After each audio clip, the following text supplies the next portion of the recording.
Okay. See friends, today we are going to discuss another algorithm, which is algorithm for sum of given set of observations. In statistics, we compute mean, we compute average, and to compute mean or average, we need some of the observations. So suppose that we have these observations x1, x2, xn. Now when you say that I have observation x1, x2, xn, it means there is a certain important thing hidden in that, and that hidden thing is what? All these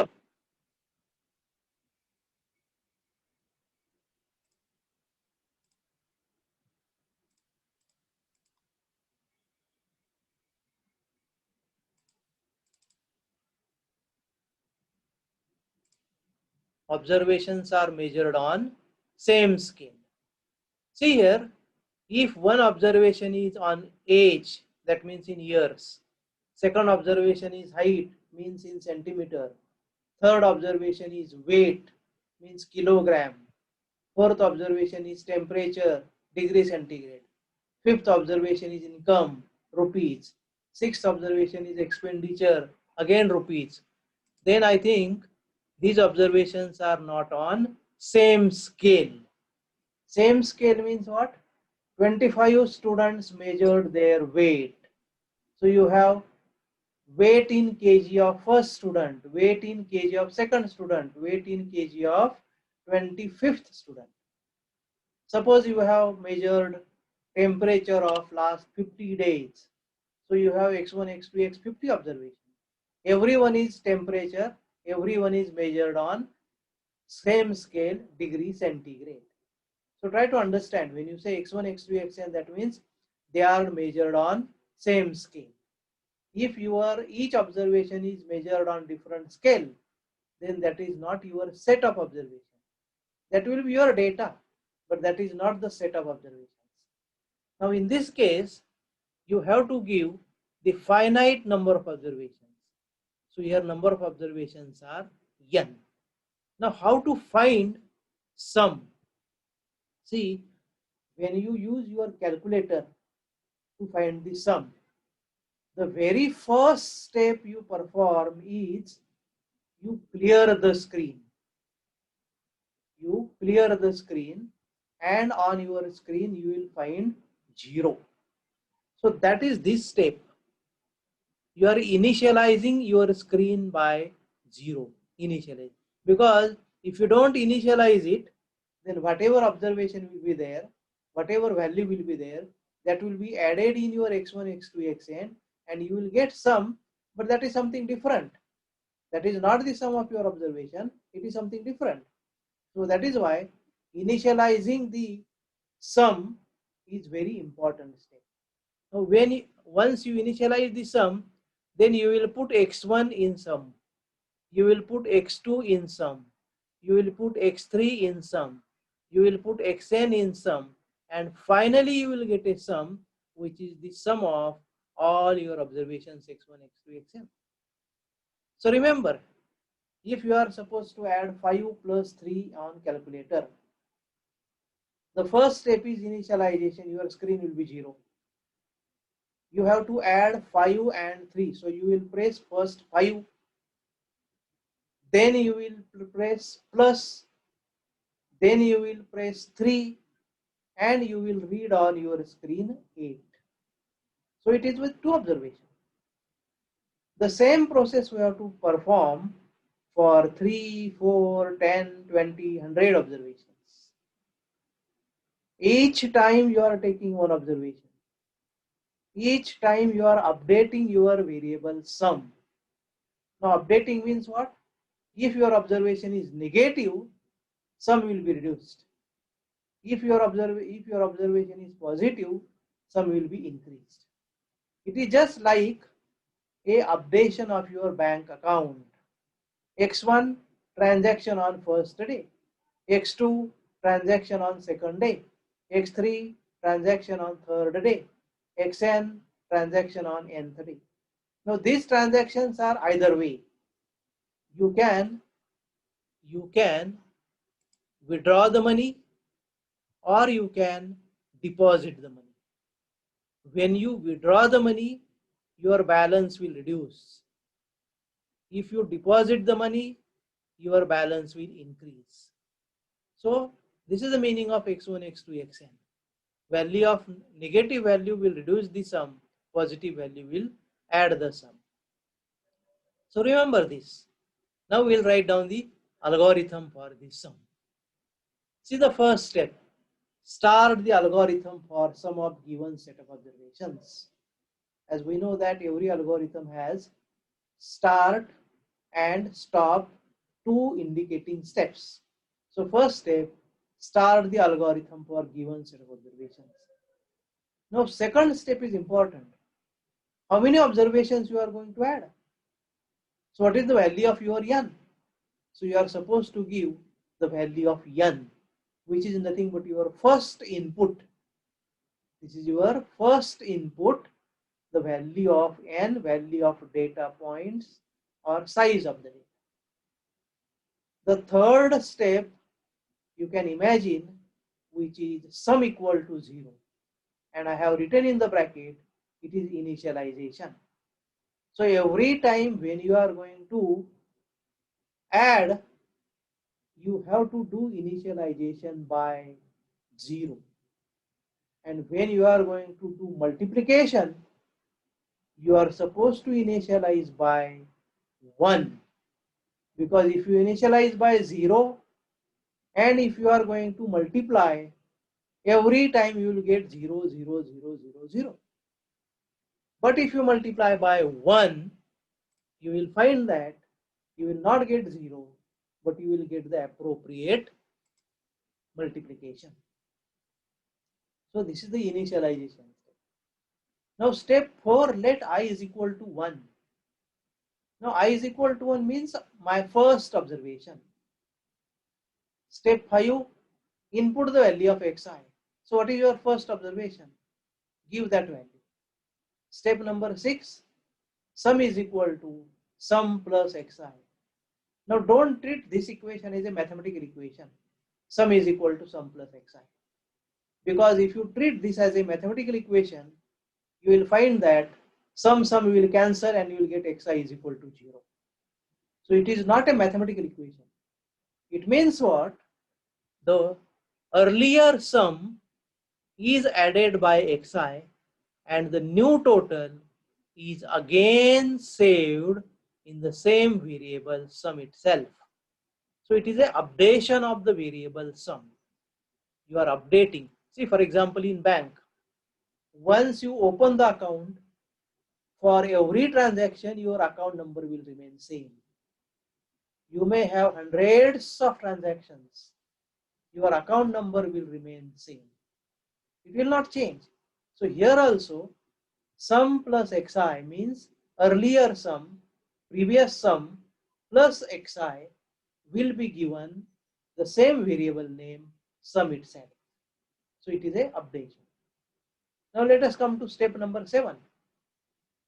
Step number 7 is I is equal to I plus 1. Again, don't treat this as mathematical equation, because I is equal to I plus 1, it means I will cancel and 1 equal to 0. That is mathematically totally wrong. So it is nothing but I is equal to I plus 1 means go to the next value of I. Your earlier value of I was 1, go to the next value of I, which is now 2. So likewise, you are asking to go for 3, 4, 5 and so on. How long you are supposed to go? You can go only up to n observation. And that is why in step number 8, you are checking if I is less than or equal to n. That means you are in a permissible range of data points x1, x2, xn.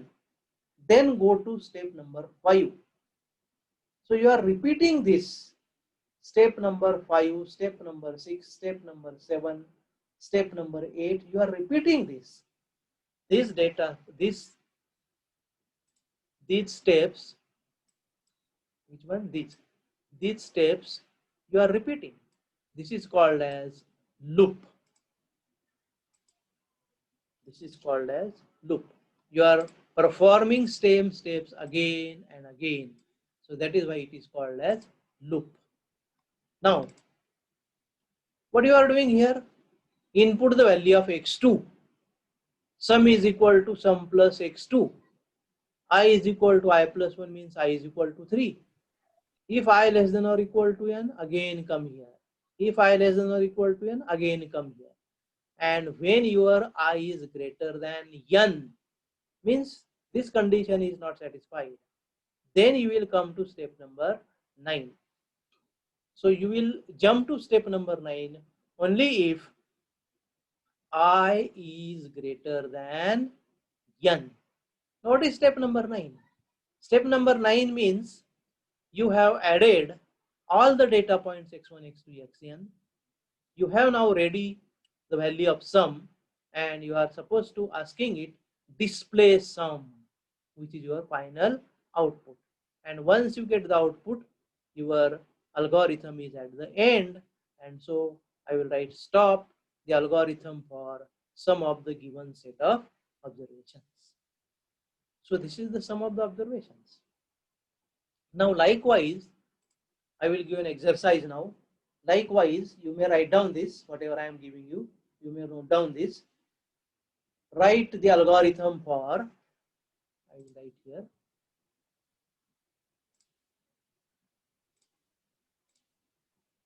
Write the algorithm for factorial of n. This is the first algorithm you have to write.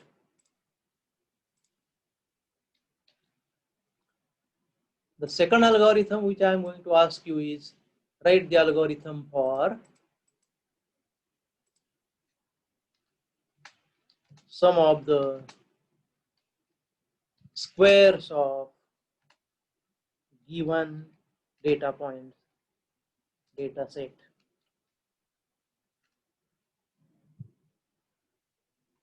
Okay.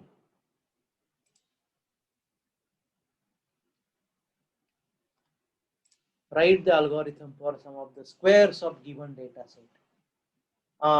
This you need when you are supposed to find variance. Then another observation, another algorithm which I will ask you to write the algorithm for mean and variance. Now see here,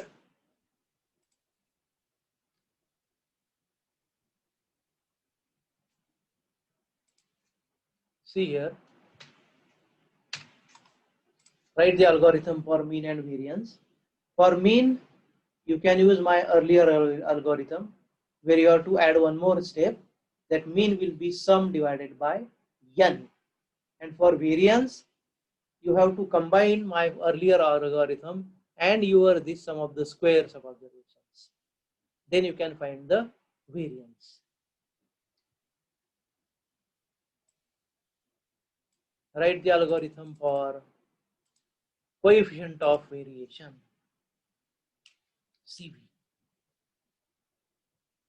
Now here you need mean, you need variance. From variance you need to find standard deviation, and then you are supposed to apply coefficient of variation.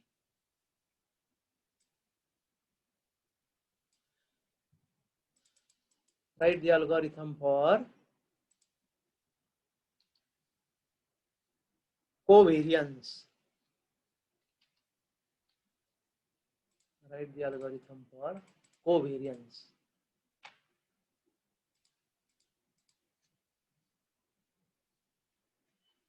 Okay. Now covariance means you need a bivariate data, xi, yi. And once you have the data xi, yi, you are supposed to perform x1 into y1 plus x2 into y2 plus x3 into y3 and so on.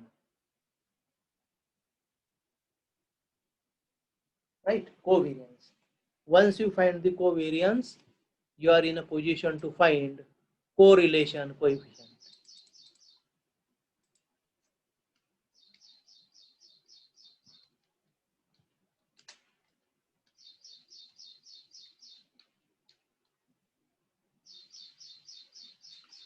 Okay, so these many algorithms I am giving you as an exercise. So there are 6 algorithms I am giving you for exercise. All right. Okay. Now for factorial, you are supposed to do the same thing. Only thing is for factorial, you don't need xi.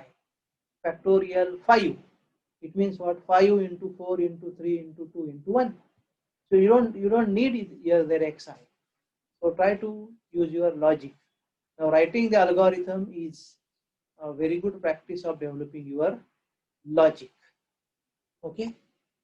So this is all about today's algorithm.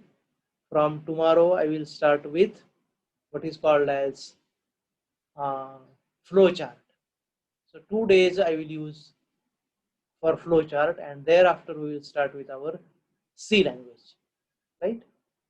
So if you have any question, you can unmute and you can ask your questions. You can unmute and ask your questions.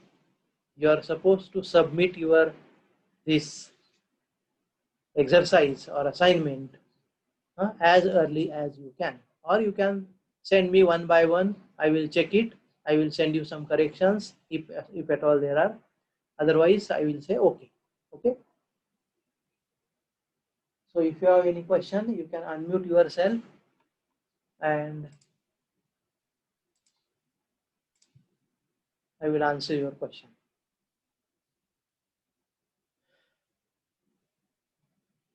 Any question? Any question? No question? No question?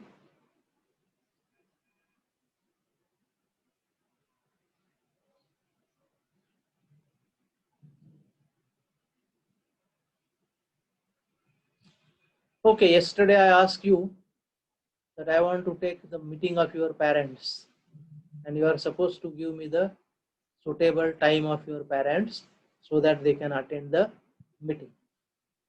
So are you in a position to give the time?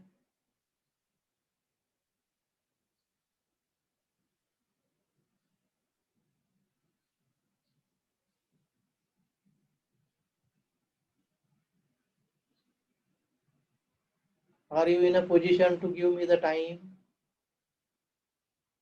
अरे उत्तर द्या काहीतरी.